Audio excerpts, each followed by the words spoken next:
everybody, this is Missy with Lansing Hoops, and today I'm super excited because we have a guest hooper.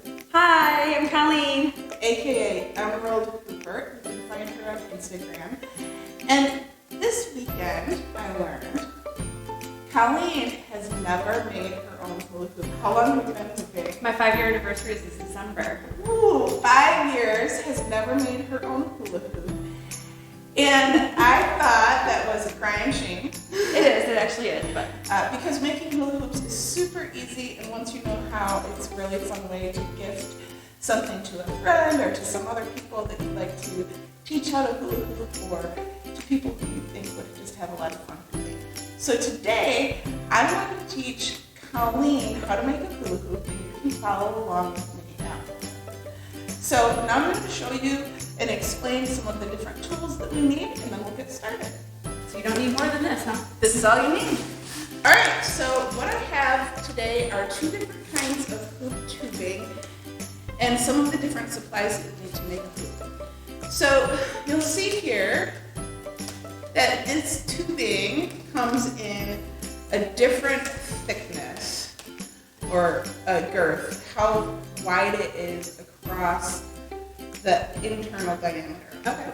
So you can buy tubing like this in a hardware store, in the plumbing department, Home Depot, Lowe's. I like to buy my tubing at Menards locally in Michigan. It seems to be the best price. So what you want to do is pick out the size hula hoop that you want to make. So when you're choosing the skinnier tubing, this is called 1/2 inch polyethylene tubing, or PE tubing.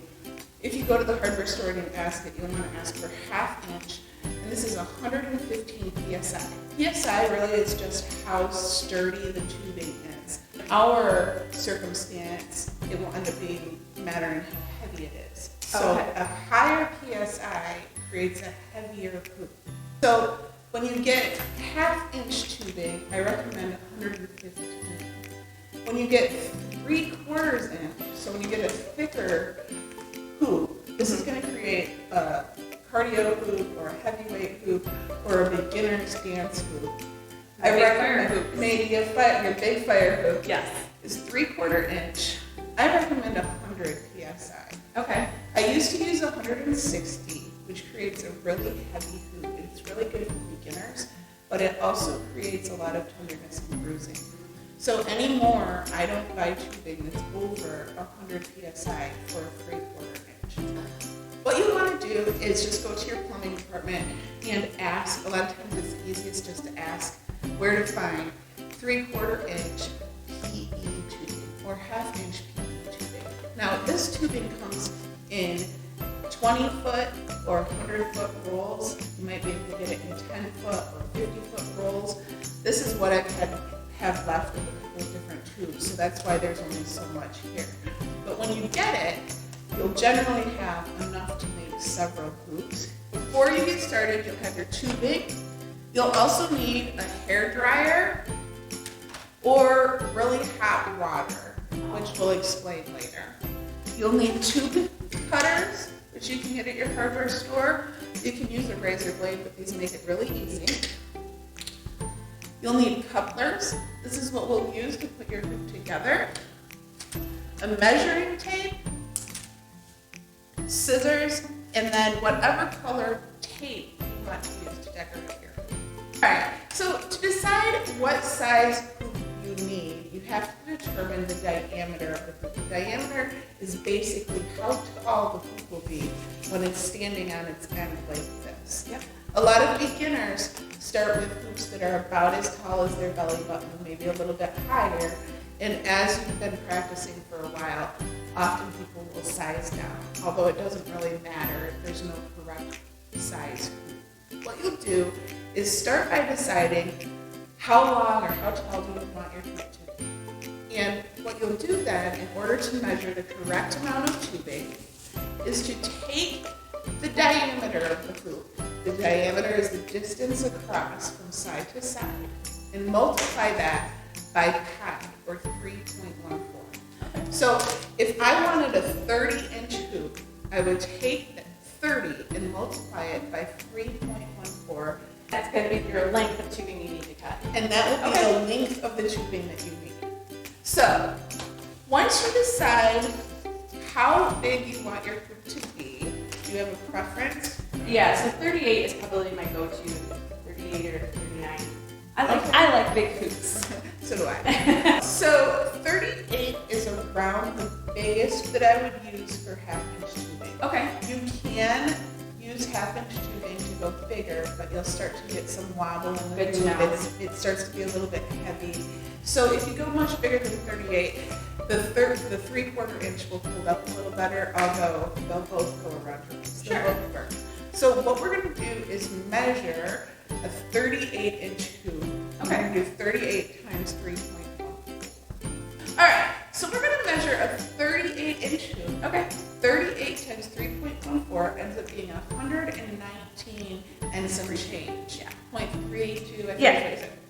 So if someone is super picky, you might want to measure that last 0.32. I personally just round.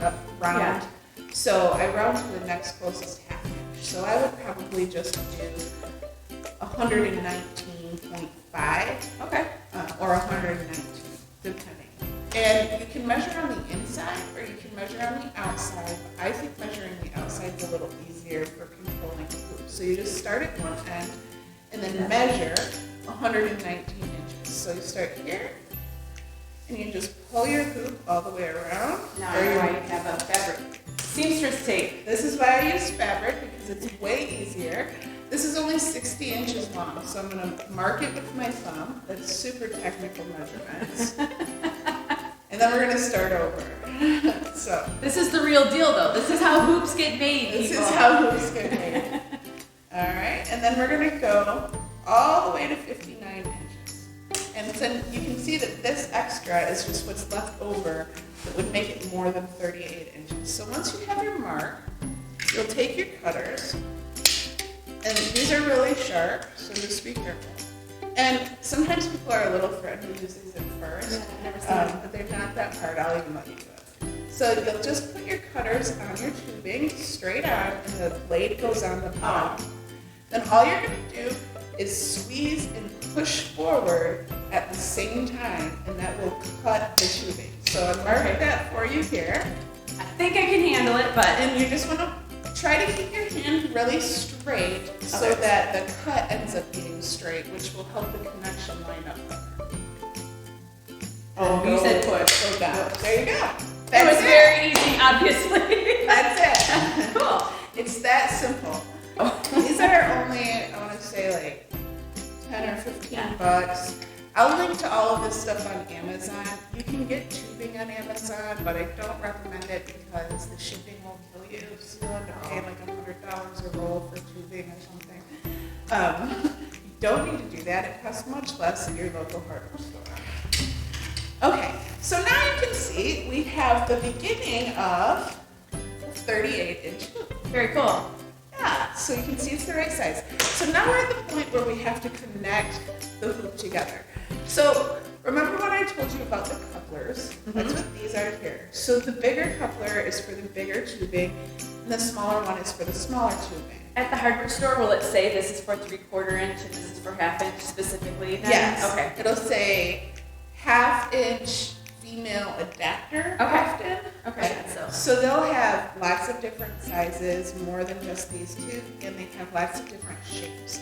So sometimes it's easier to just ask someone at the hardware store to point you in the direction of the 1/2 inch. Okay. So before we go into how to connect this into your hoop, I just want to point out two things here. You can see the bigger one has a little knob on it in the middle.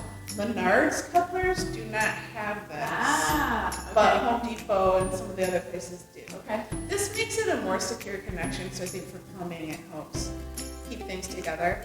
But when you're using it in your tubing, this can make like a little bump, so you can snip these off if you have really sharp like scissor nips, or you can use a heavy duty filer and just file that off.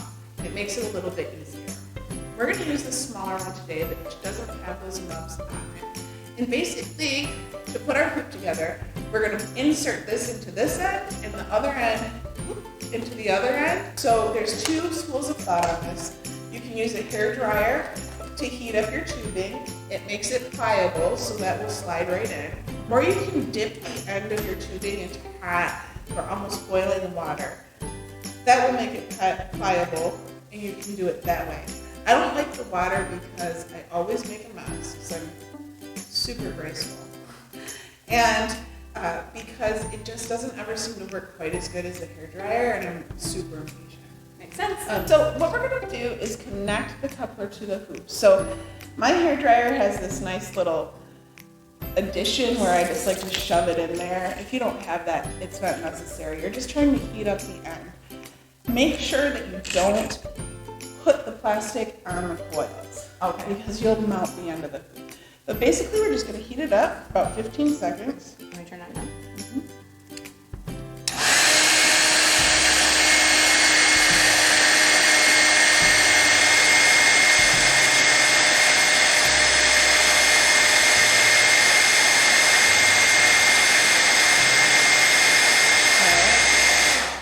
And then that'll be kind of pliable. You just take this and shove it in the end, just like that.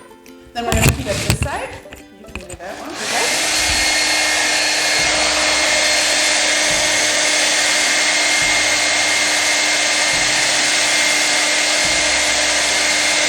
The tubing will start to get warm. Yeah, that's about when you'll know that it's hot enough.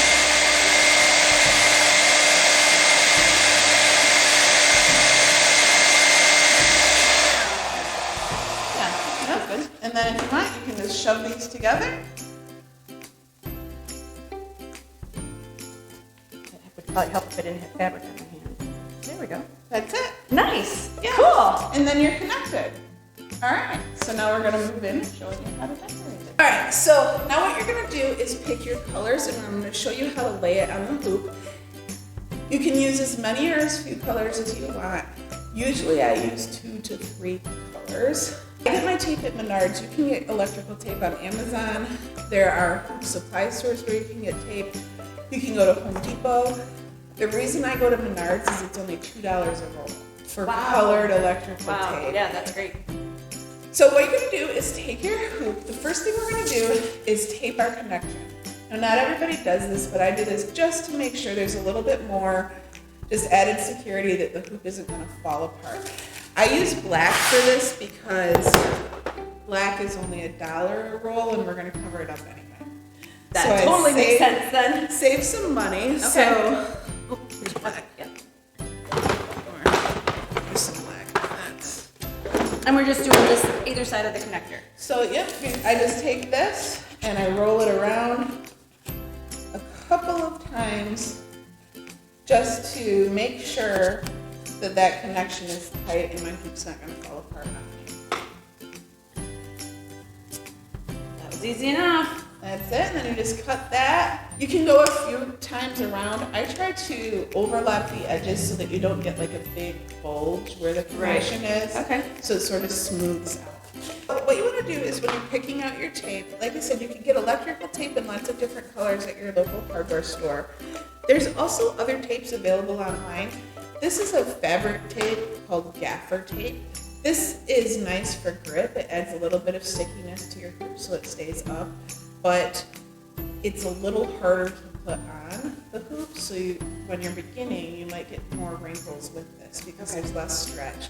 Same with the shiny, decorative, super sparkly tape. If you do have some of the decorative tape and you wanted to put maybe a thin, will it work with combining? Can you mix different tapes then? You can mix different tapes. No. I don't use a lot of deco tape because I'm too impatient. I only use gaffer tape on hoops I'm going to use indoors because when it gets wet, it gets a little bit sticky. Okay. So that, it doesn't matter. It's just a personal preference. I don't like that like gooey glue feel on my skin. So for my outdoor hoops, I tend to stick with the electrical tape because it's the most friendly for outdoor wear. Now I've bought hoops that have grip tape on the inside. Can you buy that yourself and add to a hoop? Yep. Because I've always just bought it with it already on there. So yeah. So this is like 1 inch. You can also get that in the 1/4 inch, which you've seen that's probably on the hoops that you've ordered. And also 3M grip That's tape. that kind of texture. It's stickier and it kind of feels more like rubber, and you can add that after the fact. And that really helps with grip. It usually comes in a 1/2 inch, and I put it down to a 1/4 inch to put on the inside. So what you're going to do is with your hoop, we're going to pick out our first colors, and I think I'm going to put blue on the bottom. So when you're picking the order, it doesn't really matter, but the color that you put on first will end up showing the least at the end. Okay. What you'll want to do is get your tape started. I like to have my tape be at an angle. See how this is kind of at an angle? The reason is when you are done with that color, if it's cut at an angle, it will line up better with your other spirals on the hoop rather than cutting straight across. Right, okay. So what you're going to do is lay the tape on your hoop at an angle, and the angle that you put it down is going to be the angle of the spiral that goes around your hoop. I like to go at about 45 degrees, just like this. And you're just going to smooth that down. Now there's lots of different ways to do this. My favorite technique is to pull with my dominant hand and smooth the tape down with my other hand thumb, and it goes around. Pull it over the top and smooth it down with my thumb. And then you'll just keep going all the way around. So knowing I'm going over this again, we're gonna create spaces then, it's okay? Yeah, Okay. so you can see here I put some space. I'm using 3 colors. So roughly speaking, you want the space to be a little bit smaller than the width of 2 rolls of tape, because those 2 rolls are gonna fit inside of the space, and you want it to overlap each color. So I have about 1 inch of space. You can see I'm not measuring, there's no it would take forever to measure each individual spiral. When you first start, your spirals will be really close, or they might be really far apart. For example, really close, and I'm struggling to spread them back out. So. You might have wrinkles. That's totally normal. You can always pull it off and start over. You can cut the tape and start again. Electrical tape stretches really, really well. I can already tell this is much easier. Pull it and put it where you want. That's what makes it so much easier than the deco tape. Yeah. So if you do a lot of hoops, you'll start to get your own process. I like to sit on the floor, or I sit on an ottoman with the hoop in front of me. I'm not a fan of putting it on a table. I think you end up fighting with the table a lot. So I tend to be more casual about my hoop making location. If you're fighting with it too hard, sometimes what I find is when you choose your spiral in the beginning, then it will just lay down. And if you follow that spiral, it will just lay down. Consistently, yeah. If you are changing the size of the space, like making it really big or coming really close, that's when you're going to start to get the wrinkles, and you're going to be fighting it and pulling it. So I try to not make it do what I want. Rather, I try to just let it go where it wants to go, and it tends to lay down the way that it's supposed to. Gotcha. So when you get back to the beginning of your spiral, I'll talk a little bit while Colleen catches up. You'll see here that this gap is a little bit bigger than the gaps that I've been making, and that's how I know that I'm almost back at the beginning. What you'll want to do is when you get back to the beginning is you're going to try to line up this piece of tape that's hanging with the original spot where you laid your tape down, so that it looks like the spiral goes all the way around continuously without a break. That's how you make the spiral finish, so that you can't tell where it begins and where it ends. So when you get back to the beginning, you may have to move the original spot where you laid your tape down just a little bit to get it to line up with the tape as it's coming around. Oh, I see, yeah. On that last spiral. Now on the first one, on your first line of tape, It's not going to matter if it lines up perfectly as much as the other ones because it will end up being covered up. Right, okay. So you do have a little bit of wiggle room. Now remember, when you're done, you're going to cut at an angle with the tape. All right, so we have our first spiral. Colleen's almost done.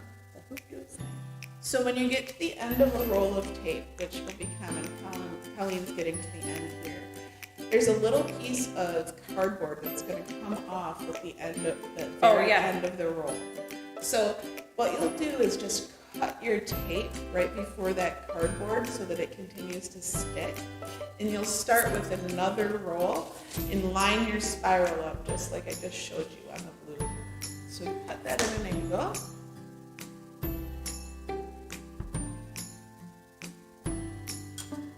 And lay it down and just lay it down, yeah. And then you don't have to try to like match the ends, just overlap it. Yep.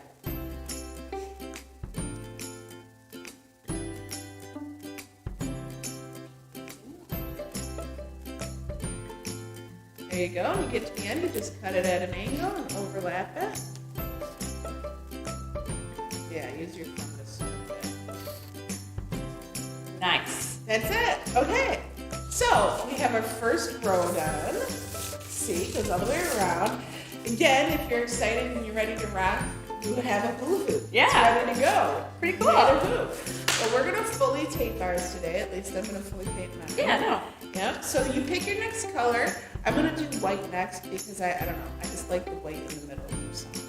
Do you start where you always start, or do you try to avoid starting in the same spot so you don't get all the starts and stops? I avoid starting. So turn your hoop a little bit and start in a brand new location where you didn't just end your hoop. And that's going to help with the continuation of the spiral, make it look like it's infinite and doesn't have stops and starts.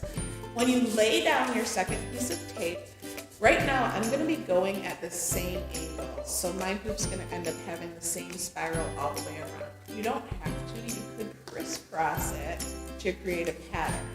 So if I wanted to, I could lay it down opposite and go around the spiral that way. But I want to fill in some of these black spaces. So I'm just going to lay my tape down. And when you lay it down, it doesn't matter if you lay it on the left side of a piece of tape or the right side. The important thing is that you always are going around on the same side. So I'm going to lay my white tape down on the edge of the blue tape. And I only want to cover up a little bit of the blue because I want a lot of the blue to be showing when I'm finished. So when I lay my white tape down here, it's on the right side of the blue. The only reason that matters is as I spiral around my hoop, I want to come up on the right side of the blue again. If I go too far, I might end up on the left side of the blue, and then you'll start to have this weird, funky looking spiral that doesn't match up.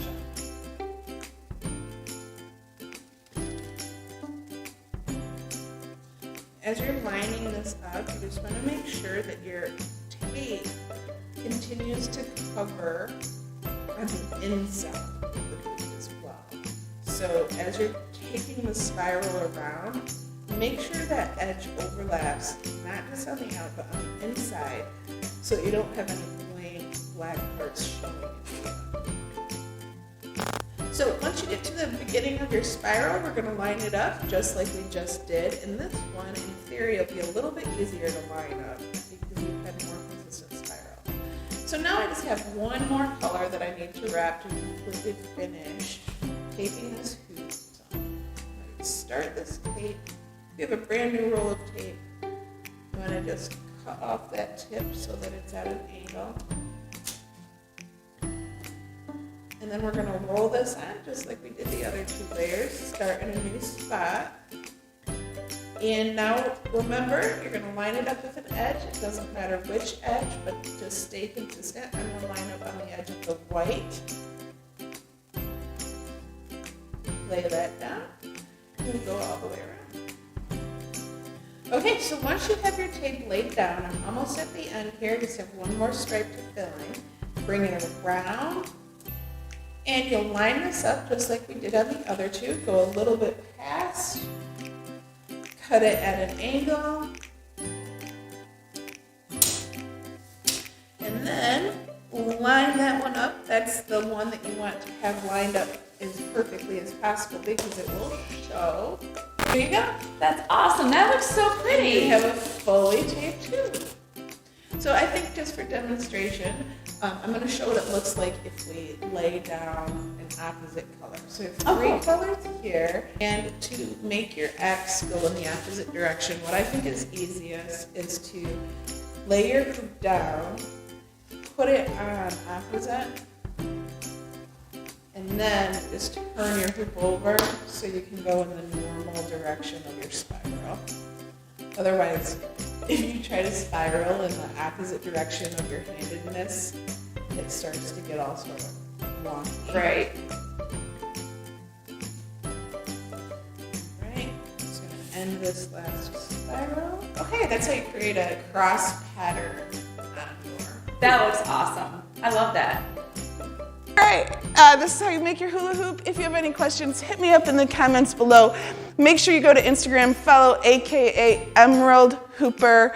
I'll link to that in the description. And if you would like more tips just like this delivered straight to your inbox, make sure you sign up for my newsletter at LansingHoops.com. See you next time.